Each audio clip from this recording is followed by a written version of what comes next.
জাতীয় স্বার্থে রাজনৈতিক দলগুলোকে ভেদাভেদের রাজনীতি পরিহারের আহ্বান জানিয়েছেন জামায়াত ইসলামীর আমির ডাক্তার শফিকুর রহমান। বলেন, রাজনৈতিক দলগুলোর মতভেদ থাকতে পারে, তবে দেশের সংকটকালীন সময়ে সকলকে ঐক্যবদ্ধ থাকতে হবে। ছাত্র জনতার আন্দোলনে যারা হত্যার মতো অপরাধ করছে তাদের অবশ্যই বিচার করতে হবে।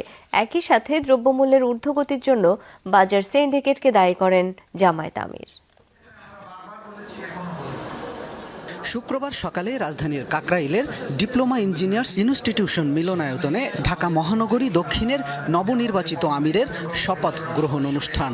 এতে প্রধান অতিথি হিসেবে উপস্থিত ছিলেন দলের আমির ডাক্তার শফিকুর রহমান। আল্লাহ তাআলার দেওয়া এই প্রতিনিধিত্বের মহান জিম্মাদারি। জামাত আমির বলেন, সংকটকালীন এই সময়ে জাতীয় ঐক্যের প্রয়োজন। ব্যক্তি ও দলীয় স্বার্থ দেখার সময় নয়। দলমত ভিন্ন থাকলেও জাতীয় ইস্যুতে সকলকে একমত হতে হবে। আমাদের